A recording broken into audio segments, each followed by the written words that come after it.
Midday in the city of Douala. Good day, ladies and gentlemen, and thanks for joining us for this edition of the Midday Bilingual Newscast on Equinox Television. The first part of the news will be in the French language with you, Nadine Yambo. Good day to you. Good day, Immaculate Fogwe. Mesdames et messieurs, bonjour et merci d'honorer ce rendez-vous de l'information sur Equinox Télévision. Des centaines de familles au quartier Bojongo à Bonabéry, dans le 4e arrondissement, ont passé la première nuit à la Belle Étoile. Ces familles ont été déguerpies à la suite d'un litige foncier qui les oppose à un particulier et interpelle le gouvernement. Le reportage de Robert Moukoubé et Xavier Foka. Déménagement forcé pour des centaines de familles au lieu dit Bojongo à Bonabéry dans le 4e arrondissement de Douala. Dans un méli-mélo dans lequel s'entremêlent les bruits de moteurs, les bruits de marteaux et des voix humaines, chacun tente de sauver ce qui lui appartient.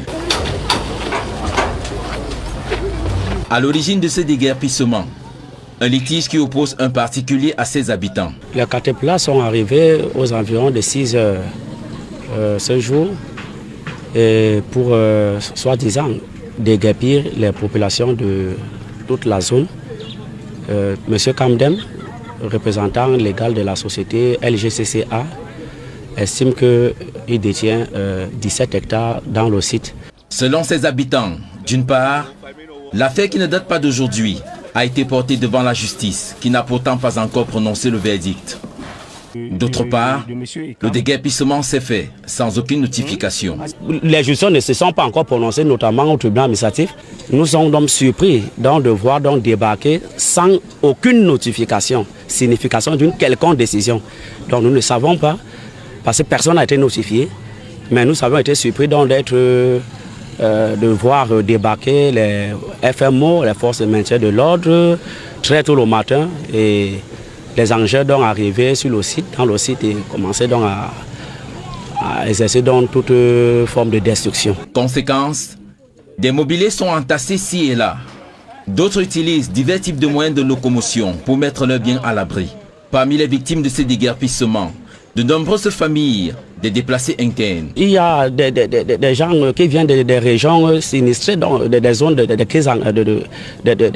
des zones en crise, notamment nos frères qui viennent du nord-ouest, sud-ouest, qui sont là et qui sortent comme ça, qui n'ont même pas là-haut s'abriter, et surtout en période de pluie. Et comme toujours dans ce type de situation, l'État du Cameroun est appelé à la rescousse. L'État vraiment doit prendre les choses en main parce que voilà plus de 450 âmes. Donc on est en train de mettre dans la rue. Dans plusieurs autres quartiers de la ville de Douala, des habitants sont menacés de déguerpissement, soit à cause de litiges similaires, soit parce qu'ils sont installés sur des espaces interdits.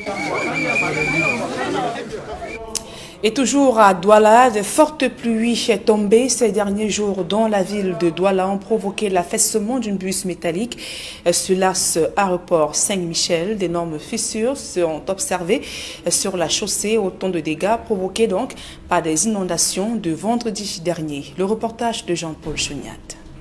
Les pluies torrentielles tombées vendredi dernier sur la ville de Douala ont bien trempé le sol, provoquant l'effondrement d'une vieille bus d'évacuation des eaux sur la route menant à l'aéroport international de Douala. Dans son affaissement au passage d'un camion, l'épaisse chaussée a été fragilisée par l'érosion de la couche compacte de roulement à la coulée des eaux. Conséquence, c'est une route piège prête à engloutir tout usager véhiculé ou piéton qui s'aventurerait sur le trajet station-service Bokom, aéroport international de Douala. Les voyageurs pour l'étranger et les employés des différentes administrations dans l'enceinte aéroportuaire passent désormais par une voie de contournement non conventionnelle pour rallier cette porte d'entrée et de sortie du Cameroun. Dans l'urgence, cette bifurcation qui part de la route nationale numéro 3 Douala-Yaoundé reste donc fermée à la circulation. Mais pour combien de temps? S'interrogent les habitués de ce mini-trajet. L'on redoute surtout une rupture brutale et totale de la chaussée avec d'autres pluies qui pourraient arroser la ville dans les jours à venir. Un morceau dur pour le ministère des Travaux publics, attendu sur le chantier de la réfection de la bus menant à l'aéroport international de Douala. Et signalons qu'à la suite de l'effondrement de cette buse métallique, le gouverneur de la région du littoral a prescrit une mesure interdisant l'itinéraire Saint-Michel-Aéroport aux usagers, en attendant bien sûr que les équipes techniques chargées d'évaluer les dégâts ne se prononcent dans le communiqué de Samuel Dieudonné Ivara Dibois. En fait de société, les images à présent, les images de ce cambriolage dans une microfinance dans la région du nord-ouest Cameroun. La coopérative de crédit dénommée Mitayen à Bamenda a été cambriolée vendredi dernier. 3 hommes lourdement armés ont fait irruption dans la structure et après avoir tenu en respect tout le personnel et les usagers de la microfinance, ils ont dévalisé l'établissement de crédit. La scène, filmée par les caméras de vidéosurveillance, a fait le tour des réseaux sociaux et la somme emportée par les malfrats n'est pas encore connue, ainsi que l'identité des présumés braqueurs. On parle politique à présent. Toute convocation du corps électoral par le gouvernement sans la prise en compte des préalables posés par le Mouvement pour la Renaissance du Cameroun, MRC, donnera lieu à un appel pour le départ pur et simple de Paul Biya. Cette déclaration est du professeur Maurice Kamto face à la presse à Yaoundé au regard de la gestion approximative de la pandémie du coronavirus ainsi que l'incapacité du gouvernement à répondre aux solutions posées par les problèmes des Camerounais. Maurice Kamto estime que le gouvernement n'est plus géré. D'autres précisions dans ce reportage de Aïe Cyril. Cette fois, Maurice Kamto n'a pas mis les gants. Le président national du MRC annonce qu'il appellera le peuple à chasser Biya du pouvoir si d'aventure le président de la République convoquait le corps électoral en vue de prochaines élections sans la prise en compte des préalables posés par le Mouvement pour la Renaissance du Cameroun.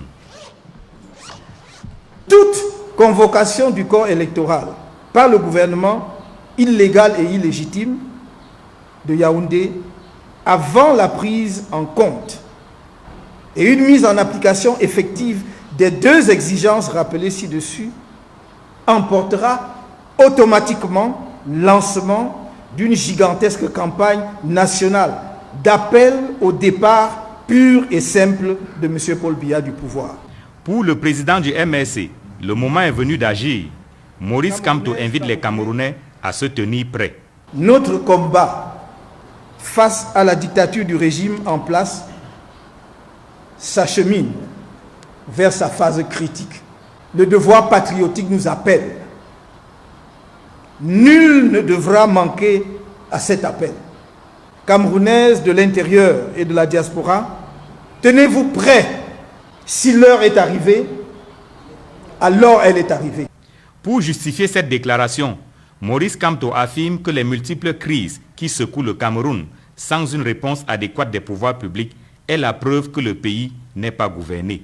Notre pays n'est plus gouverné depuis un bon moment déjà. Notre pays est devenu un champ d'horreur.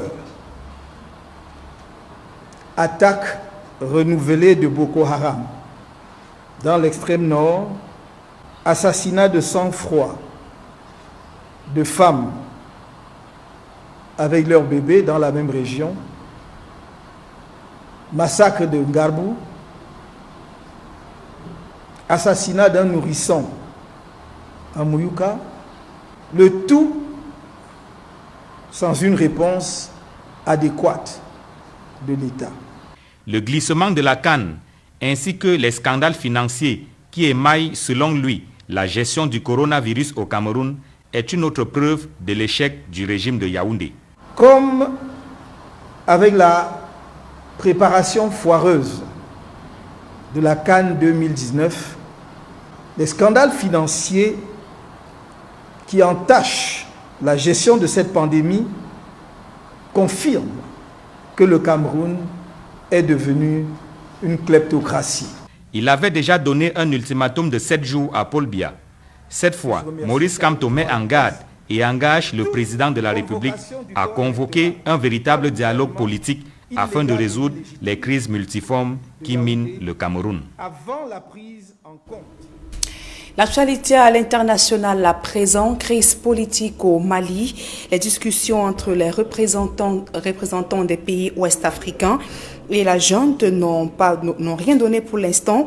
Les deux parties n'ont pas pu parvenir à s'entendre sur un accord en vue de transférer le pouvoir aux civils. Il faut préciser également que la junte au pouvoir a démenti la transition de 3 ans avec à la tête militaire le colonel-major Ismaël Ouagé a formellement démenti dans cette information relayée dimanche dans les médias selon laquelle la junte aurait proposé donc une transition de 3 ans au médiateur de la CEDEAO avec un militaire à la tête du Mali.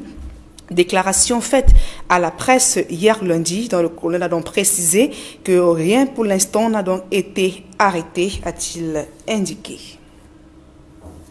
À présent, la deuxième partie de ce journal en langue anglaise avec vous, Immaculate Fogui. Exactly, Nadia Yambo. Once more, good day to you, ladies and gentlemen, and thanks for staying with us for this other segment of news in the English language.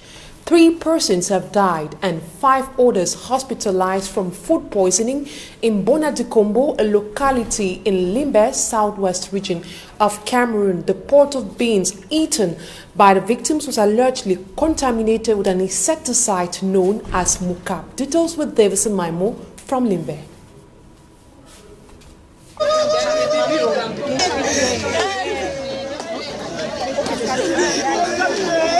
Consternation, shock and disbelief as family members, relatives, neighbors, friends and those who rushed to the scene were all in grief following the death of 3 persons to have died of food poisoning after an insecticide locally called Mokap is alleged to have accidentally dropped in a pot of beans. You know, tie the wrap and find the Mokap tray onto the pot. As you want to open up, you hold and so. Then the Mokap tray inside the pot now, so then you know, not be chop the beans. Now my brother them. According to the landlady, the death of the tenant Pascaline, her 2-year-old son, and the grandson of the landlady, a Form 5 student of Government Bilingual High School Bonadikombo, is a mystery. The losses is not easy for Bera. All, only God you want. She said it was about 12 p.m. on Saturday night that foam started coming out from Pascaline's mouth and nostrils before she was hurriedly transported to the hospital where she gave up the ghost. I thought Pascaline don't sleep for ground.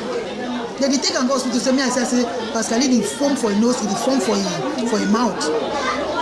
1 hour later, Pascaline's 2-year-old son started crying of hunger. Rice was cooked as all the children, including her own grandchildren, ate with the beans that Pascaline cooked. Few minutes later, foam started coming out from Pascaline's 2-year-old son's mouth and nostrils. It was then that the children said the insecticide, locally called Mokap, accidentally dropped on the cover of the pot of beans. My dear people, now say that people don't straighten skin, so now say the foam for nose, foam for a mouth. Confused. That small pikin so they call pellet, so he died that pikin kind of for skin. Then they say that the tat talk say beans. I say beans do waiting. Say the chop beans. Now I run take oil for us 1 super more. Can't get the so una drink. The one way die so. If kid, ain't no be chopping the beans, I no be chopping. I say una drink that oil. Una drink oil before they drink oil now. The sad incident has pushed some person calling on the ban of some insecticides and pesticides sold in Cameroon. That if the government can ban the Mokap, it will be better. It's poisonous for everybody. This thing has been killing a lot of people. However, the forces of law and order have opened investigation to ascertain the actual cause of the tragic incident.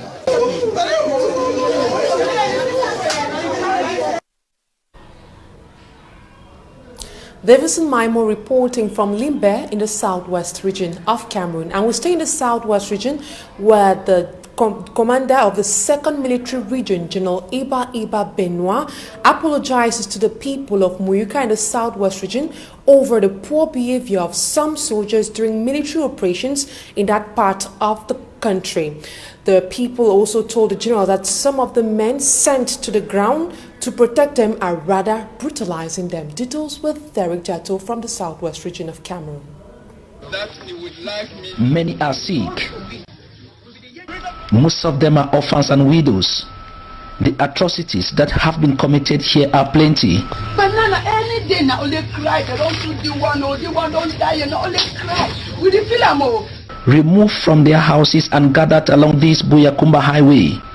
Some even told us they regret to have been born or to have invested in this village called Yoke in Moyoka subdivision, Fako division of the Southwest region of Cameroon. And General Eba Benoit, the commander of the 2nd Military Region, descended to Yoke Moyoka to meet them and started by tabling an apology. The way these people were treated was not normal. It's been woken up and it's not normal. We came to extend our apologies for that, hoping that you understand why we do that. Because many of these bad boys who have been misled are hiding amongst you, and we know that you cannot go and report because you fear for your life. I'm very surprised to see that a noble person or a Cameroonian like you, the general, has that very soft mind to apologize for people like us. I pray that more Cameroonians like you should exist in this country. It's not easy. And then asked the people to paint him a picture of the working relationship between them and the element he has sent to protect them. Some of the other military, when they come, they don't treat us as if we are the citizens of Cameroon.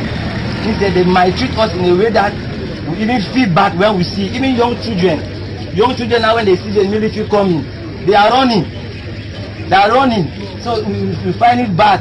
I don't know. Responding, General Eba Benoit noted, adding that there is a possibility that the military can also have Amber Boys as soldiers with hidden intention to frustrate the call, calling on the population of Yoke Moyoka to be calm and trust the military, and that their worries will be tabled to the highest authority and the necessary measures will be taken. Even amongst us, the military, it's not impossible that you may encounter the Amber Boys. They may be part of us. Your issues have been understood and they will be reported. Please, once more, trust us. Let's know that we are together. Okay. Some people are kept face down in a truck standing nearby, and the press questioned General Tunke Elias, commander of the 2nd Gendarmerie Region, on that. People you've seen behind as among suspects. They are just suspects. But what I can assure you of is that we are going to investigate right now and to see whether they are part of the enemy or not. Some will be carried away. And we now take you to the northwest region of Cameroon, where some suspected armed bandits attacked a microfinance institution, making away with an undisclosed sum of money. Details with Smart Chikan Gabriel. It was with a private car that the 5 armed bandits landed at Mitakul in Sonak Street, Bamenda, Friday, 21st of August 2020. While inside the cooperative building, everyone was put at gunpoint.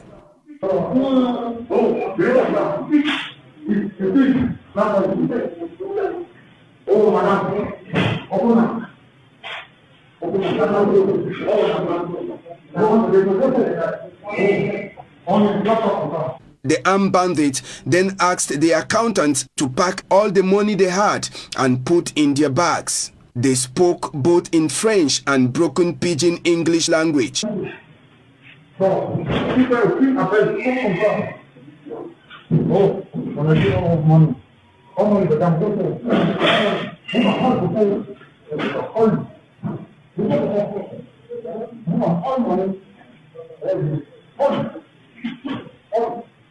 Unconfirmed sources said the thieves made away with huge sums of money, though the amount was not disclosed, but nobody was injured or killed.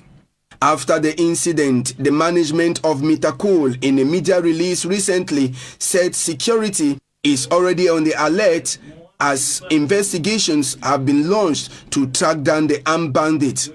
In the media release, the management of Mitakul say they are neutral in the ongoing crisis, that is rocking the northwest and southwest regions. We leave the northwest region of Cameroon to the littoral region, where hundreds of persons have been rendered homeless after being forcefully evicted from their homes. Their houses were demolished as a result of a land tussle between the population and an individual who is claiming ownership of over 17 hectares of land. Details, we'll take a listen to some of these inhabitants who are decrying the act. We have been here for about 8-10 years today. Some people, group of persons, they came and they said they are the ones that are occupying these hectares of land. These hectares of land is about 17-18 hectares of land. So we have been battling with them in court.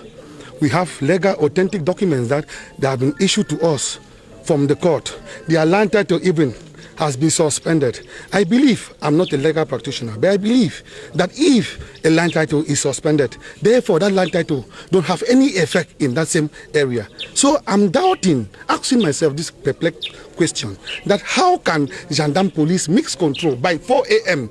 in our locality, 4 a.m. we're unable to sleep, more than 1,000 of them without any notification. We have the authentic original document of this quarter that this land was sold to us by the Tonton of this quarter, the Douala peoples. And you just listened there to some inhabitants who were forcefully evicted from their homes there in Bojongo in the Bonaberi Douala 4 subdivision. And the Minister of Territorial Administration, Paul Tanganji, visited some parts of the town that were hit by heavy floods following the heavy downpour. He met with some administrative and law enforcement officials in the town.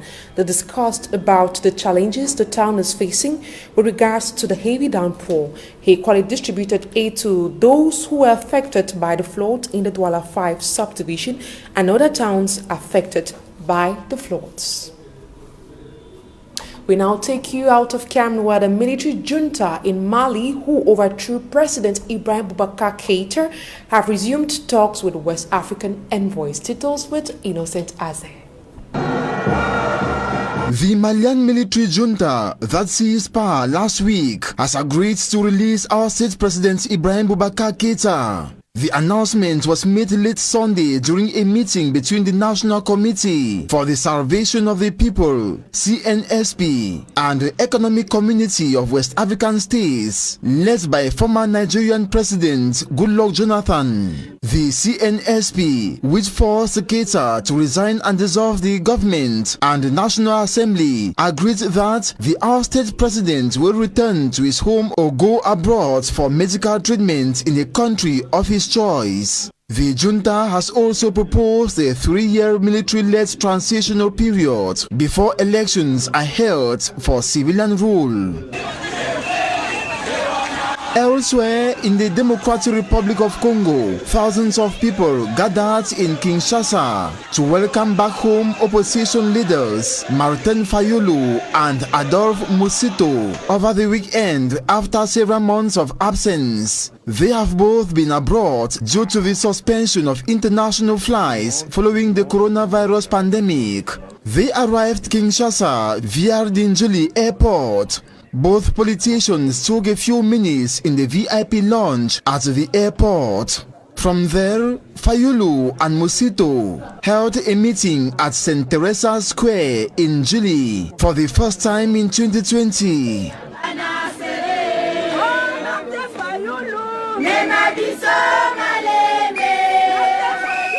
In Libya, armed men fired in the air to disperse several hundred protesters demonstrating over living conditions and against the government in the Libyan capital, Tripoli, on Sunday. Protesters marched to the headquarters of the Government of National Accord to voice anger over what they call a slow death due to collapsing public services, corruption and economic pressures, before heading to central Tripoli's Mataya Square, where they were scattered by gunfire. The area was later closed off amidst heavy security.